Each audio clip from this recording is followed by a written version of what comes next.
ಪ್ರಿಯ ವೀಕ್ಷಕರೇ ನಮಸ್ಕಾರ. ಇದು ನಮ್ಮ ಉತ್ತರ ಕರ್ನಾಟಕದ ಮಂದಿಗೆ ನಾನು ಅರ್ಪಣೆ ಮಾಡ್ತಾ ಇದ್ದೀನಿ ಈ ವಿಡಿಯೋ.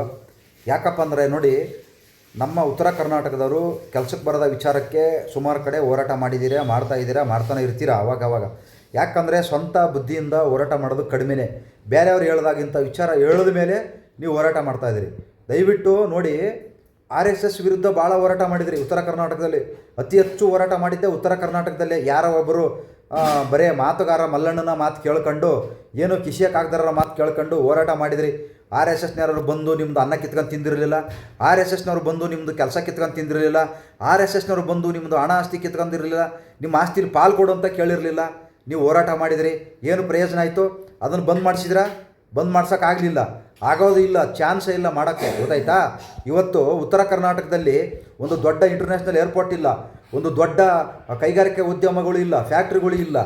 ಇದನ್ನು ಕೇಳ್ರಿ, ಹೋರಾಟ ಮಾಡಿ. ಇವತ್ತು ನೋಡಿ, ಬೆಂಗಳೂರಲ್ಲಿ ಆಲ್ರೆಡಿ ಒಂದು ದೊಡ್ಡ ಕ್ರಿಕೆಟ್ ಸ್ಟೇಡಿಯಂ ಇದೆ. ತಿರ್ಗಾ ಇನ್ನೊಂದು ಬೆಂಗಳೂರಲ್ಲೇ ಮಾಡ್ತಾಯಿದ್ದಾರೆ.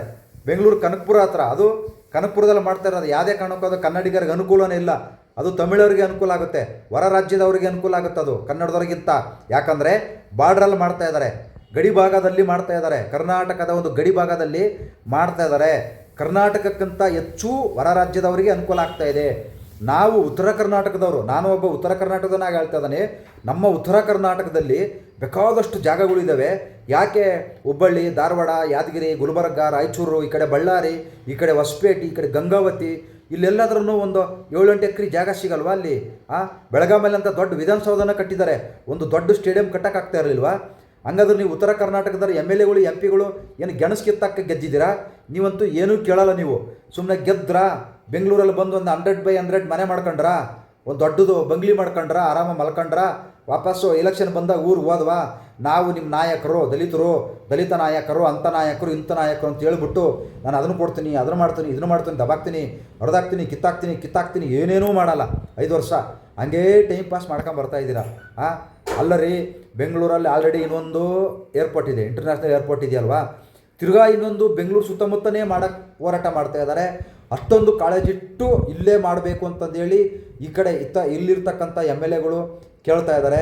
ನೀವು ಉತ್ತರ ಕರ್ನಾಟಕದ MLAಗಳು, MP ಗಳು ಉತ್ತರ ಕರ್ನಾಟಕಕ್ಕೆ ಏನು ಕೊಡುಗೆ ಕೊಟ್ಟಿದ್ದೀರಿ? ಇಷ್ಟು ವರ್ಷ ಗೆದ್ದಿದ್ದೀರಲ್ಲ, ಇಷ್ಟು ವರ್ಷ ಗೆಲ್ತಾನೆ ಇದ್ದೀರಲ್ಲ. ನೀವು ಕೆಲಸಕ್ಕೆ ಬಾರದ ವಿಚಾರ ಹೇಳ್ಕೊಂಡು ನೀವು ಹೋರಾಟ ಮಾಡಿಸ್ತಾ ಇದ್ದೀರಿ ಜನಗಳ ಕೈಲೇ. ಯಾಕೆ ಒಂದು ಇಂಟರ್ನ್ಯಾಷನಲ್ ಏರ್ಪೋರ್ಟ್ ಉತ್ತರ ಕರ್ನಾಟಕದಲ್ಲಿ ಆಗಬಾರ್ದು? ಯಾಕೆ ಒಂದು ಉತ್ತರ ಕರ್ನಾಟಕ ದೊಡ್ಡ ಒಂದು ಇಂಡಸ್ಟ್ರಿಯಲ್ ಏರಿಯಾ ಆಗಬಾರ್ದು? ಯಾಕೆ ಒಂದು ದೊಡ್ಡ ಇಂಟರ್ನ್ಯಾಷನಲ್ ಸ್ಟೇಡಿಯಂ ಆಗಬಾರ್ದು? ಎಲ್ಲ ಈ ಕಡೆಗೆ ಬರಬೇಕಾ? ಅಲ್ಲಿಂದ ಕೆಲಸ ಹುಡ್ಕೊಂಡು ನಾವು ಬೆಂಗಳೂರಿಗೆ ಬರಬೇಕಾ? ಉತ್ತರ ಕರ್ನಾಟಕದಲ್ಲಿ ಏನು ಆಗಲೇಬಾರ್ದಾ? ನೀವೆಲ್ಲ ಏನಕ್ಕೆ ಗೆಲ್ತಾ ಇದ್ದೀರಾ? MLAಗಳು, MP ಗಳು, ಎಷ್ಟು ಜನ MLAಗಳು ಇದ್ದೀರಾ, MP ಗಳು ಇದ್ದೀರಾ?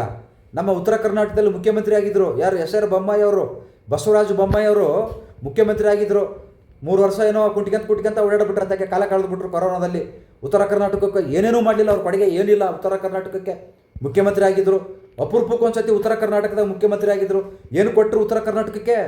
ಏನು ಕೊಡುಗೆ ಕೊಟ್ಟರು ಇವರು? ಬೇಕಾದಷ್ಟು ಕೆಲಸ ಮಾಡಿಸ್ಕೋಬೋದಿತ್ತಲ್ವ ಅಧಿಕಾರ ಇದ್ದಾಗೆ? ಏನೇನೋ ಮಾಡಿಸ್ಲಿಲ್ಲ.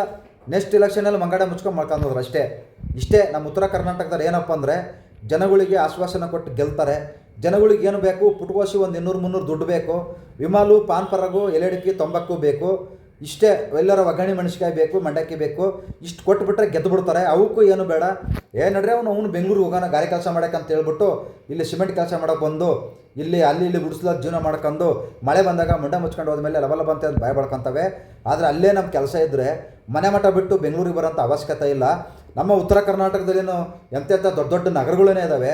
ಯಾಕೆ ಅವ್ನು ಇಂಪ್ರೂವ್ ಮಾಡೋಕ್ಕಾಗ್ತಾ ಇಲ್ಲ? ನೀವು ಯಾಕೆ ವರ್ಷ ನೀವೇ 5 ವರ್ಷ ನೀವೇ ಗೆಲ್ತಾ ಇದ್ದೀರಾ?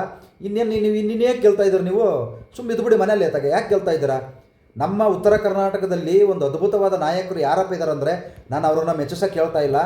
ಶರಣಗೌಡ ಕಂದುಕೂರು ಒಬ್ಬರೇ. ಅವರಿಗೆ ಮುಂದಿನ ಆಲೋಚನೆ ನಮ್ಮ ಉತ್ತರ ಕರ್ನಾಟಕಕ್ಕೆ ಏನು ಬೇಕು, ನಮ್ಮ ಉತ್ತರ ಕರ್ನಾಟಕದ ಜನಗಳಿಗೆ ಏನು ಬೇಕು, ಅವ್ರ ಕ್ಷೇತ್ರದ ಜನಗಳಿಗೆ ಏನು ಬೇಕು ಅಂತಂದೇಳಿ ಯೋಚನೆ ಮಾಡ್ತಾ ಇರೋದು ನಮ್ಮ ಉತ್ತರ ಕರ್ನಾಟಕದಲ್ಲಿ ಶರಣಗೌಡರು ಒಬ್ಬರೇ. ಬೇರೆ ಯಾರ್ಯಾರೂ ಯೋಚನೆ ಮಾಡ್ತಾ ಇಲ್ಲ. ಬರೀ ಅವ್ರವ್ರದ್ದು ಯೋಚನೆ ಮಾಡ್ತಾರೆ. ಬೆಂಗಳೂರಲ್ಲಿ ಎಲ್ಲಿ ನಾನು 1 ಎಕರೆ ಹೊಲ ತಗೋಬೇಕು, ಬೆಂಗಳೂರಲ್ಲಿ ಎಲ್ಲಿ ಸೈಟ್ ತಗೋಬೇಕು, ಬೆಂಗಳೂರಲ್ಲಿ ನಾನು ಯಾವಾಗ ಮನೆ ಕಟ್ಟಬೇಕು, ಬೆಂಗಳೂರಲ್ಲಿ ಯಾವಾಗ ನಾನು ದೊಡ್ಡದೊಂದು ಹೋಟ್ಲ್ ಓಪನ್ ಮಾಡಬೇಕು, ಈ ರೀತಿ ಯೋಚನೆ ಮಾಡ್ತಾ ಇದ್ದಾರೆ ಹೊರತು ಉತ್ತರ ಕರ್ನಾಟಕದ MLAಗಳು, MP ಗಳು ಉತ್ತರ ಕರ್ನಾಟಕದ ಜನಗಳ ಬಗ್ಗೆ, ಉತ್ತರ ಕರ್ನಾಟಕದ ಬಡವರ ಬಗ್ಗೆ ಯಾರೂ ಕೂಡ ಯೋಚನೆ ಮಾಡ್ತಾ ಇಲ್ಲ. ಯೋಚನೆ ಮಾಡಿದರೆ ಇವರು ಒಂದು ಇಂಟರ್ನ್ಯಾಷನಲ್ ಏರ್ಪೋರ್ಟ್ ನಮಗೂ ಬೇಕು ಅಂತೇಳಿ ಹೋರಾಟ ಮಾಡ್ತಿದ್ರು. ಒಂದು ದೊಡ್ಡ ಇಂಡಸ್ಟ್ರಿಯಲ್ ಏರಿಯಾ ನಮಗೂ ಬೇಕು ಅಂತೇಳಿ ಹೋರಾಟ ಮಾಡ್ತಿದ್ರು. ಒಂದು ಸ್ಟೇಡಿಯಂ ನಮ್ಮೂರ ಕಡೆನೂ ಬೇಕು ಅಂತೇಳಿ ಹೋರಾಟ ಮಾಡ್ತಿದ್ರು. ಆದರೆ ಯಾವಕ್ಕೂ ಬೇಕಾಗಿಲ್ಲ, ಜನಗಳಿಗೂ ಬೇಕಾಗಿಲ್ಲ, MLA MP ಗಳಿಗೂ ಬೇಕಾಗಿಲ್ಲ. ಏನು ಮಾಡೋಕ್ಕಾಗಲ್ಲ. ಬನ್ನಿ ಬೆಂಗಳೂರಲ್ಲಿ ಆರಾಮಾಗಿಲ್ಲಿ. ಆಮೇಲೆ ಏನಾರು ಆದಾಗ ತೊಂದರೆ ಆದಾಗ ಬಾಯ್ ಬಡ್ಕೋಬೇಡಿ. ನೀವು ಬಂದಿರ್ತೀರ ಕೆಲಸ ಮಾಡೋಕ್ಕೆ, ತೊಂದರೆ ಆದರೆ ಯಾವುದೇ ಕಾರಣಕ್ಕೂ ಬಾಯ್ ಬಡ್ಕೋಬೇಡಿ, ಗೊತ್ತಾಯ್ತಾ? ತೊಂದರೆ ಅನುಭವಿಸೋಕ್ಕಂತಲೇ ಬಂದಿರ್ತೀರ, ತೊಂದರೆ ಅನುಭವಿಸ್ಬೇಕು ನಾವು, ಏನು ಮಾಡೋಕ್ಕಾಗಲ್ಲ. ಇದಕ್ಕೂ ಹೋರಾಟ ಮಾಡಿ. RSS ವಿರುದ್ಧ ಹೋರಾಟ ಮಾಡಿದವರು ಇದಕ್ಕೂ ಮಾಡಿ. ಕೇಳಿ, ಇವಾಗ ಏರ್ಪೋರ್ಟ್ ಕೇಳಿ, ಸ್ಟೇಡಿಯಂ ಕೇಳಿ, ದೊಡ್ಡ ಇಂಡಸ್ಟ್ರಿಯಲ್ ಏರಿಯಾ ಕೇಳಿ, IT BT ಕಂಪ್ನಿ ಕೇಳಿ. ಏನು RSS ಮಾತ್ರ ನಿಮಗೆ ಕಣ್ಣಿಗೆ ಕಾಣಿಸ್ತಿದ್ದು, ಇದು ಯಾವುದು ಕಣ್ಣಿಗೆ ಕಾಣಿಸ್ತಾ ಇಲ್ವಾ? ಮಾಡಿ ಅಂತಂದೇಳಿ ನಾನಂತೂ ಎಲ್ಲ ಕೇಳ್ತೀನಪ್ಪ. ನಮ್ಮ ಉತ್ತರ ಕರ್ನಾಟಕಕ್ಕೆ ದೊಡ್ಡ ದೊಡ್ಡ ಆಸ್ಪತ್ರೆಗಳು ಬೇಕು, ದೊಡ್ಡ ದೊಡ್ಡ ಕಾಲೇಜುಗಳು ಬೇಕು, ದೊಡ್ಡ ದೊಡ್ಡ ಇಂಡಸ್ಟ್ರಿಯಲ್ ಏರಿಯಾ ಬೇಕು. ನೀವೇನು ಗೆಣಸ್ಗಳಕ್ಕೆ ಓಟ್ ಹಾಕ್ತೀರಾ? ಗೆಣಸ್ಕಿತ್ತಾಗ ಗೆದ್ದಾತೀವ್ರಲ್ಲ, ಅರ್ಥ ಮಾಡ್ಕೊಳ್ಳಿ. ಬರೀ ಕೋಟಿ ಕೋಟಿ ದುಡ್ಡು ಮಾಡ್ಕೊಂತಿದ್ರೆ ಗೆದ್ದು ಏನೋ ಅಭಿವೃದ್ಧಿ ಕೆಲಸ ಮಾಡಲ್ಲ. ಕೆಲಸ ಮಾಡಿದ್ರೆ ಓಟ್ ಹಾಕಿ. ನಮಸ್ಕಾರ, ಎಲ್ಲರಿಗೂ ಒಳ್ಳೆಯದಾಗಲಿ.